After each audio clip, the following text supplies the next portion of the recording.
Emergency podcast. The greatest coach in college football history, Nick Saban, is retiring as the head coach of Alabama after 17 seasons, and the effects of this move will be felt across the college football world. But what impact will it have on Marcus Freeman and Notre Dame? It's coming up next.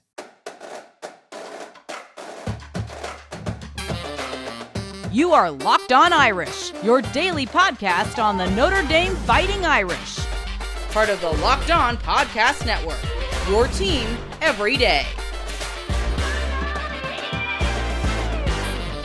What's up and welcome into Locked On Irish, your daily Notre Dame podcast. Today is Wednesday, January 10th, and thank you for making this your second listen of the day because I already published an episode this morning. I'm Tyler Wojciak, and I'm the host. I'm a Notre Dame alum and producer covering college football for Fox Sports. And this emergency episode of Locked On Irish is sponsored by Gametime. Download the Gametime app, create an account, and use code LOCKEDON for $20 off your first purchase.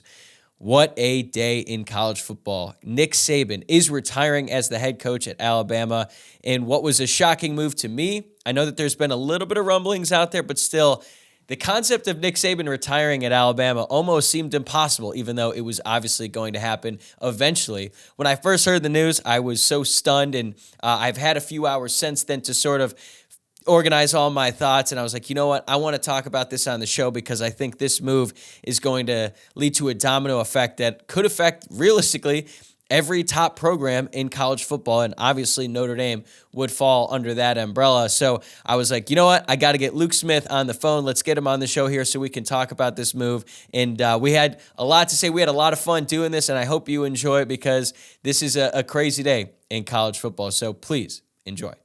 Okay, so for everyone listening, Luke and I have not had a chance to talk about this at all. I literally texted him 5 minutes before. I said, hey, we got to do an emergency pod. Are you able to do it? And he is. And he's here with me now to talk about the fact that Nick Saban, probably the greatest coach in the history of college football, is retiring at Alabama. And the domino effect here is going to spread far and wide. I think it's going to impact pretty much everyone in college football. So, Luke, what was your immediate reaction once you found out the news?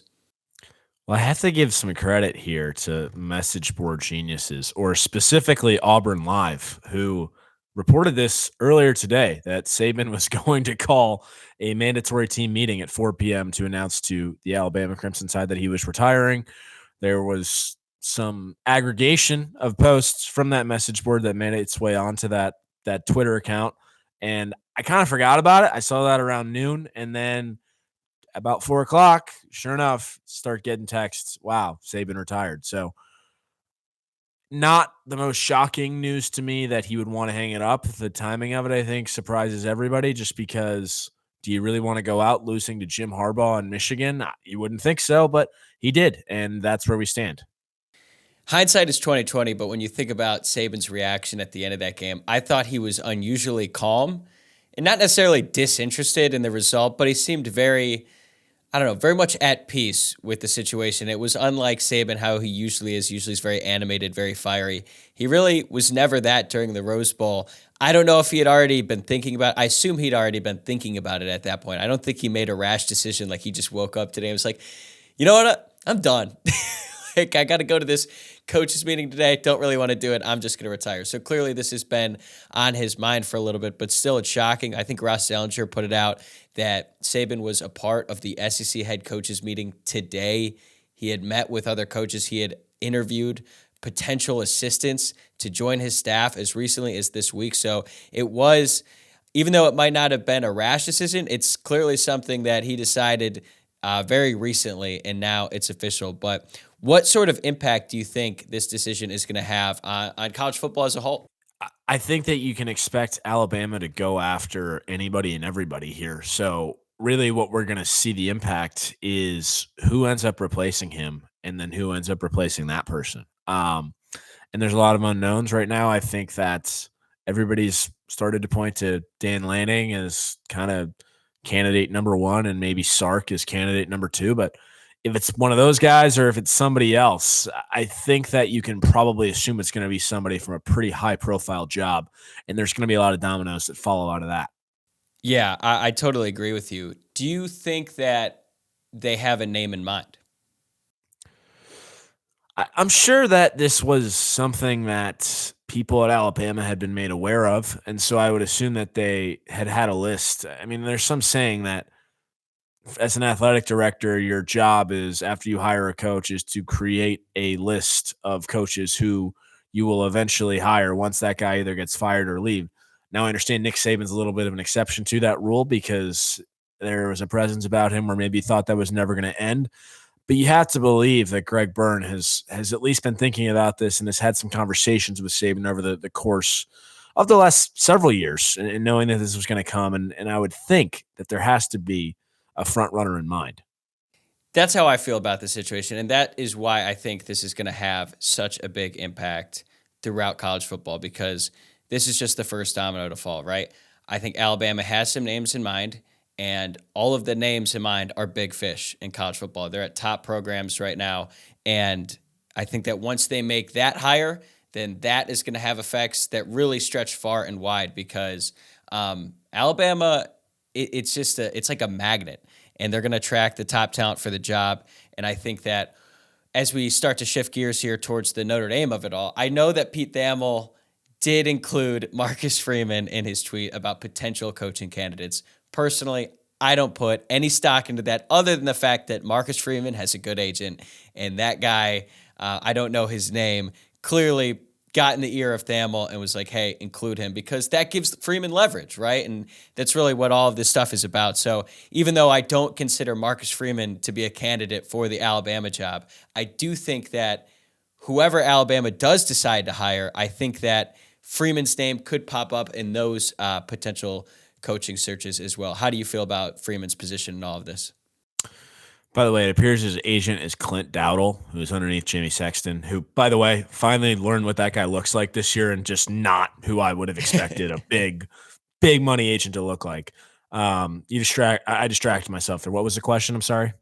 I was going to ask, where do you think Freeman fits into this whole situation? Because even if you don't see him as a candidate for Alabama, I do expect his name to come up as a candidate for the potential replacement for whoever Alabama does decide to hire. It's interesting. If it's Dan Lanning, then maybe there is some interest in Oregon. Obviously, the resources there are endless. I don't know that Marcus Freeman has a connection to Oregon by any stretch, but you have to think that that's an appealing job. If it's Sark at Texas, could Texas be appealing? I mean, maybe. They also have a ton of resources. Now, if it's Lane Kiffin at Ole Miss, and for the record, I don't think Lane Kiffin is serious enough to get the Alabama job. Like, that's just kind of how I feel about it. But if it was, I don't know that Ole Miss is necessarily somewhere you'd leave Notre Dame for. Before the whole Brian Kelly thing, I don't think that any of the schools I just mentioned I would put in the same breath as Notre Dame. But money's changed and the sport has changed. So it's certainly possible. And I think more than anything, this is just the time of year where it's freezing cold in Chicago and somebody quits a job or somebody retires, somebody gets fired, and then you start hearing whispers about somebody at Notre Dame that might be in the running for another job, and there's nothing good going on, and it's like, okay, great, now I just got to worry and think about this. Is this going to happen now? That's kind of how I felt when I saw that Saban was retiring. I had literally walked out of a meeting, and we've got TVs all around our offices, and I just saw one, and it was on speak. And it just was like, I just saw the lower third breaking, Nick Saban is retiring. And I had my phone on Do Not Disturb while I was in the meeting. And then I looked at it, 86 text messages. And we're frantically trying to throw together coverage for Fox. And then my first instinct was, damn it. Like I thought I was going to have a chill afternoon. That was not the case at all. But now, as I've had some time to sort of digest that information and think about the potential ramifications as it pertains to Notre Dame, Oregon would scare me. Not like terrified, but I do think that it's a compelling option. They're going to be in the Big Ten. They have seemingly unlimited resources. They're a very cool school. They have like part of their whole identity is being like innovative and just being a cool place to be. Marcus Freeman is certainly a cool guy. He would sort of fit in there from that aspect. Now, granted, he would have to move to the Pacific Northwest, like you said earlier. I don't know if there's any other ties for Freeman and the people at that university. I think Steve Sarkisian is a great candidate for Alabama. I don't really see Freeman at Texas, but you never know. Like, that's one thing about these coaching searches is like everyone immediately runs to put out the list of, oh, here's all the coaching candidates. I feel like so many times there's a guy on there who no one expects, like Andy Ludwig in the Notre Dame offensive coordinator job last year is just one example. No one had talked about that as a potential option, and then there he was at the hockey game. So I don't really know. I would be concerned about Oregon, not that concerned about Texas. I think Alabama will look at Kalen DeBoer. He seems pretty set there, but I don't know. What do you think about Washington? Like, do you think they would be a potential target for Freeman?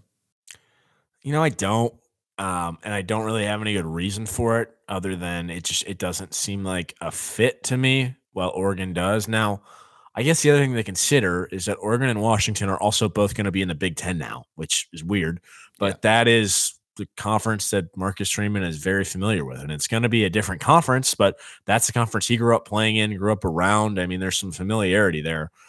And yeah, I think that that's something you at least have to consider. Something else, there was some chatter like a month or two ago, maybe not even a month ago, that there had been at least some initial conversations between Marcus Freeman and Texas A&M at one point. I don't know if that's just his agent just trying to get some stuff out there to help his client out a little bit, but those rumors are out there. So I don't know if, as much as he seems, bought into Notre Dame, like, I don't think that I'll never say never about anything at this point.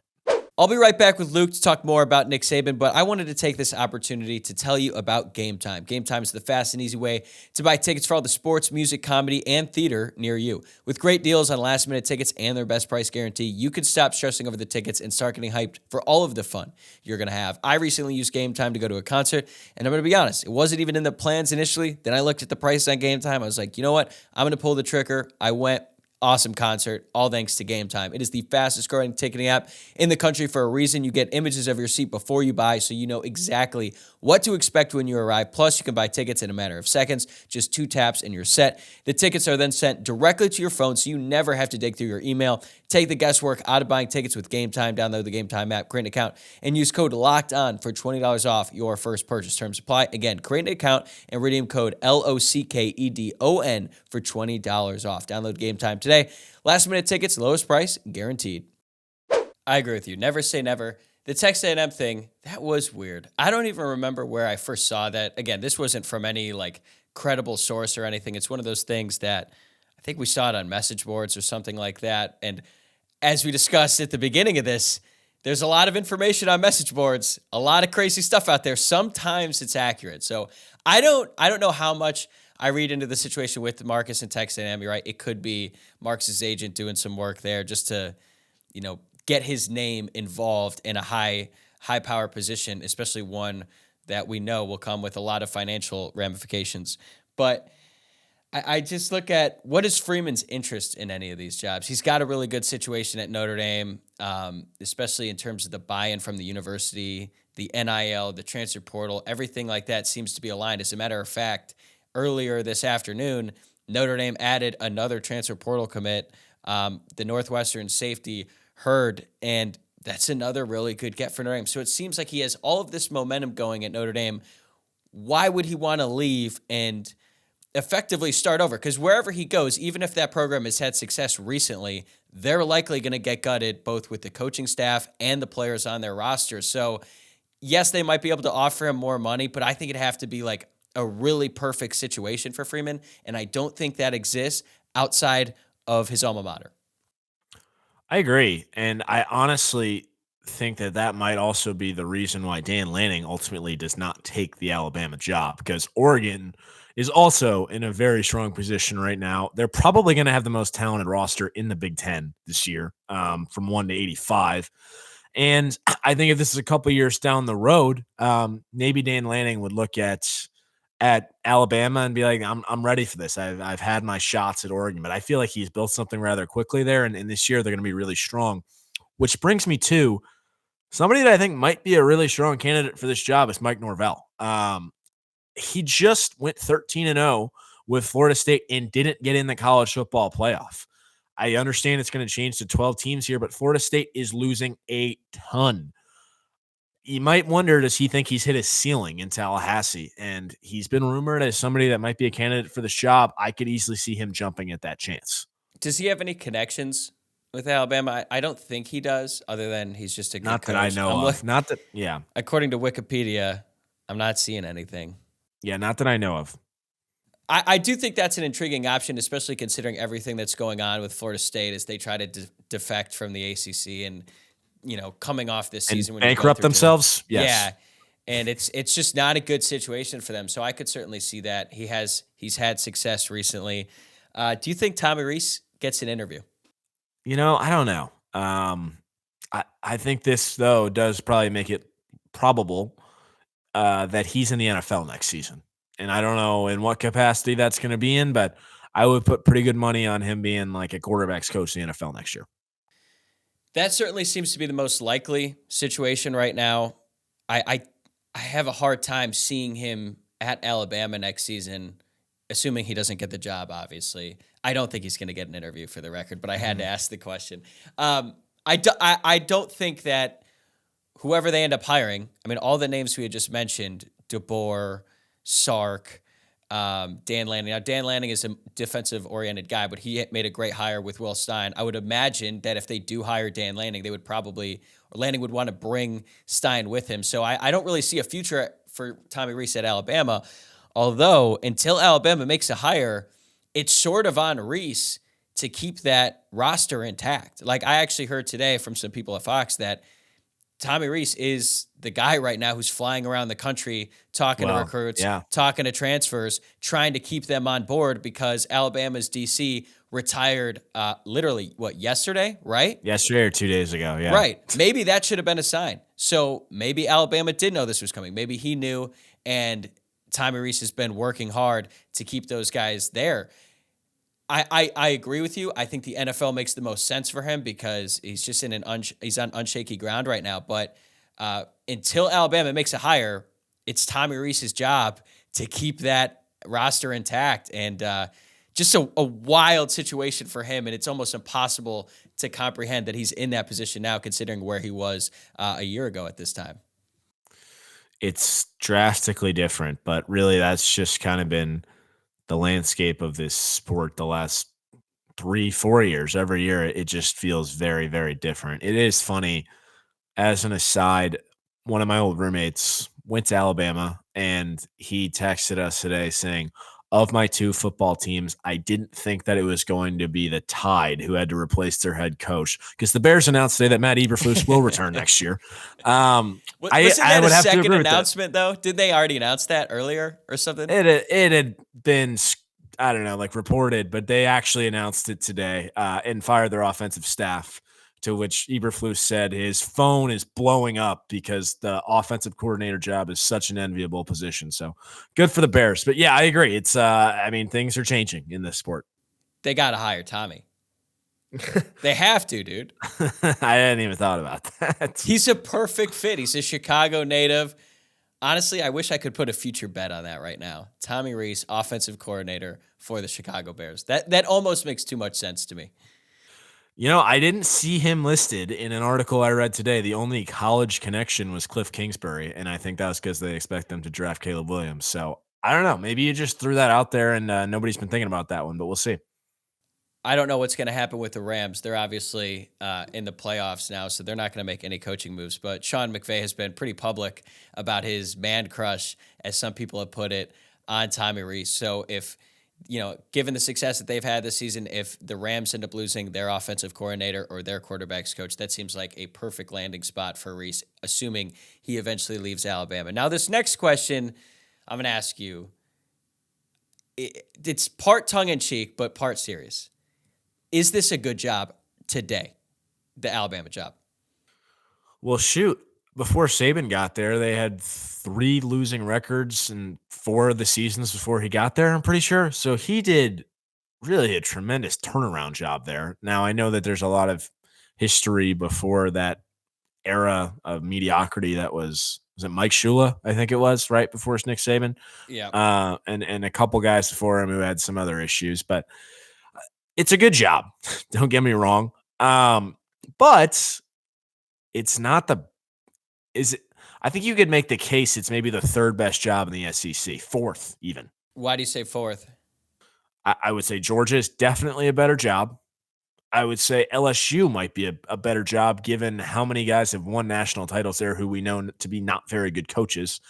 And I would argue that Texas might be a better job, given that they also just beat them on the field this year and they probably have more money than Alabama does. Obviously, working at Alabama, being the coach, given the resources, given the tradition, given all the success, it is a good job. What I mean is being the replacement for Nick Saban comes with it's an unfathomable amount of pressure because the expectations are literally not possible. Like the expectations from the fan base are going to be so sky high. It doesn't matter who they hire, whether it's Dan Lanning, Sark, DeBoer. It does not matter because no matter what you've done prior to going to Alabama, like it's all irrelevant. All that matters is what you do at Alabama. And if they, I don't know, next year, if they don't make the college football playoff, whoever the coach may be, and that might sound ridiculous. Like, of course, Alabama's going to make the college football playoff. Like, are you? Because their roster could lose a lot of guys. Right. And the expectation is not only going to be make the college football playoff, it's going to be to win it every single year. They're going to have to rebuild in some respects at Alabama, whoever the coach ends up being. And it's going to be a tough sled. And the expectations are going to be so high so early on that, like, it's not crazy for me to think that whoever they hire, even if it's a good coach, they could get ran out of town in like 2 seasons. You're not wrong. It's especially now too, where this league is going to add Texas and Oklahoma. Ole Miss looks about as good as they've looked in our lifetimes, easily, maybe ever. Because Ole Miss has been. I mean, Ole Miss hadn't won like 10 games in a season. Like maybe like once before last year. I think there was something crazy like that. There's a lot. Missouri's really good. Like there's a lot of really good teams in that SEC now, and not necessarily the usual suspects. Of course, Georgia and LSU are still very good too, but it's a tough job. I think though, especially in this sport of college football, the egos are so massive that they kind of outweigh the expectations that you might be facing, at least while you're in the negotiation process. Yeah, and I don't think any coach is thinking like, oh, well, I might go to Alabama and not have success. Like, no one's thinking that. None of these great coaches, when they're offered that job, the fact that they're even, if they take a phone call from Greg Byrne about the job, that in itself is like an honor. Like Alabama wants you to be the replacement for Nick Saban.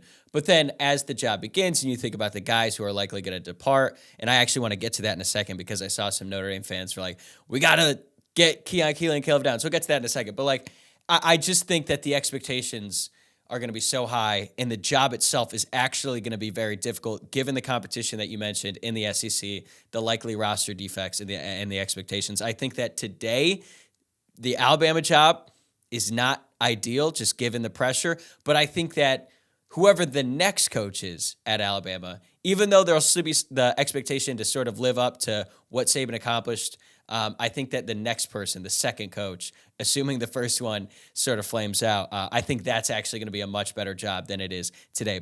Luke and I still have more to get to about Nick Saban and the implications it'll have on the rest of college football, but I wanted to take a moment to tell you about FanDuel. The NFL regular season is wrapping up, but there's still time to get in on the action with FanDuel, America's #1 sportsbook. Right now, new customers get $150 in bonus bets guaranteed when you place a $5 bet. That's $150 in bonus bets, win or lose. The app is so easy to use, and there are so many different ways to bet, including live same-game parlays. You can also find bets in the new Explore tab. You can even make a parlay in the Parlay Hub, which is actually the best way to find popular parlays, and more. You know my pick this week. It's the Browns -2.5 on the road against the Houston Texans in that wild card game.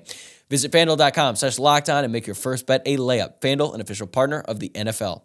You rolled your eyes when I mentioned Caleb Downs and Keon Keeley potentially going to Notre Dame. It seems like we're on the same page. Do you see any chance of that happening? No, I don't. I don't honestly think we'll get anybody from Alabama. The message boards are great, but it never blows my mind, or always blows my mind, I should say. Anytime somebody from Alabama or Georgia hits the portal, it's like, should we look at this? No, they're not getting into Notre Dame. Like, that's not a fit, okay? It's just not happening. Or if they are looking into it, like, you know who else is going to be interested? Everybody. In Caleb Downs and Keon Keeley. And I know that Keon Keeley was committed to Notre Dame for a long time. But, like, I also think, maybe that bridge is burned. Like, that whole situation was really not great. Like, it was a weird deal because, Keon Keeley commits to Notre Dame relatively early. I think Notre Dame's evaluation on him was great. They were on him a little bit earlier than everyone else. Then he develops and he blossoms into this 5-star prospect. Notre Dame loses Mike Elston, which apparently pretty decent defensive line coach. And then he starts liking all that stuff about Alabama. The rumors start swirling about the family and all that. Like, obviously Keon Keeley, it would be a great addition to the team, but I don't know if all the details there are public, but I don't think that they're all, I don't think that was an easy or a smooth exit. And Caleb Downs, I mean, okay, yeah, I know he officially visited Notre Dame. Notre Dame was one of his finalists. Then he had one of the best freshman seasons any defensive player has ever had at Alabama. So, I know Notre Dame is doing all right in the NIL space these days, but they might need 2 Jimmy Dunns if they're going to get Caleb Downs. Well, speaking of bridges burned, if Lanning does leave for Alabama, I just realized there's no way that Marcus is taking the Oregon job because Dante Moore's there. Oh, wait, dude, come on. You think Dante Moore is going to stick around? One kid's going to dictate that? Yeah, I know. I'm kidding. But, Dante Moore might set the record for most transfers. Him or Logan Diggs. Yes, Logan Diggs went to the SIP today. He committed to Ole Miss. I think that news broke right around the same time that the Saban thing.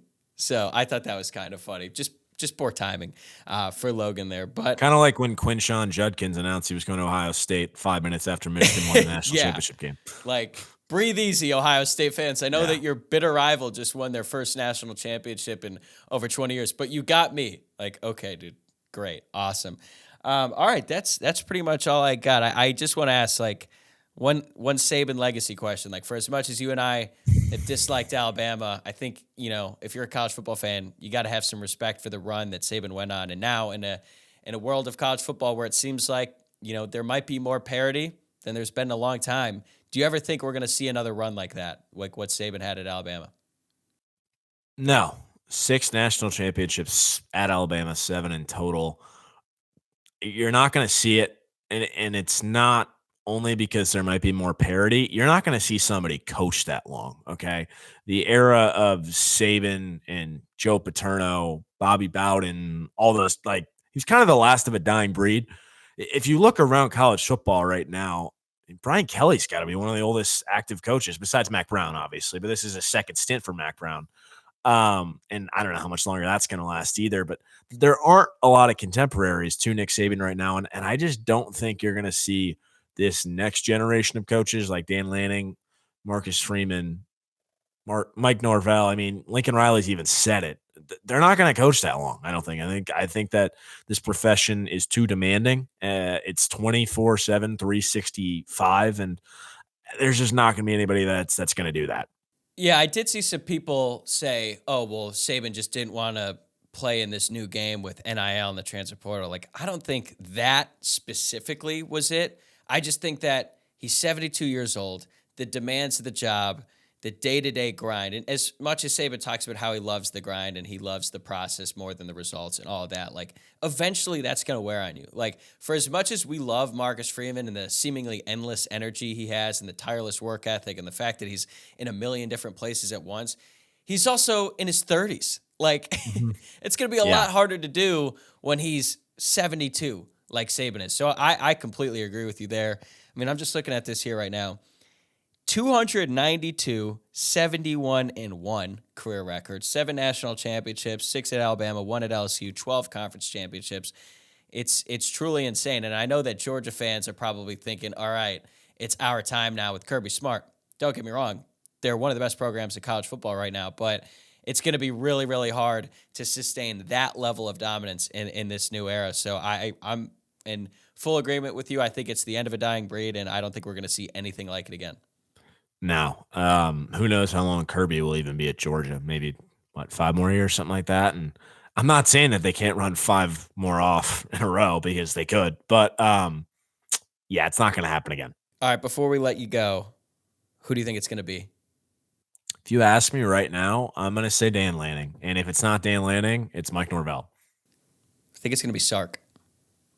I feel like the way that Sark has talked about his relationship with Nick Saban and how much he owes his career to him, I think that this will be like his ultimate extension of gratitude to take the job at Alabama and try to carry that on. Now, it's going to be a very difficult job, and I know that there's plenty of reasons to think that Texas might even be a better job than Alabama at this point in time. I just think that those two are pretty well connected, and I think he makes the most sense. But Luke, thanks for doing this, man. I know it came together pretty quickly, and maybe we'll do this again soon, but hopefully whatever news we're talking about is not Marcus Freeman leaving. It's some other coach leaving and more chaos going on in college football.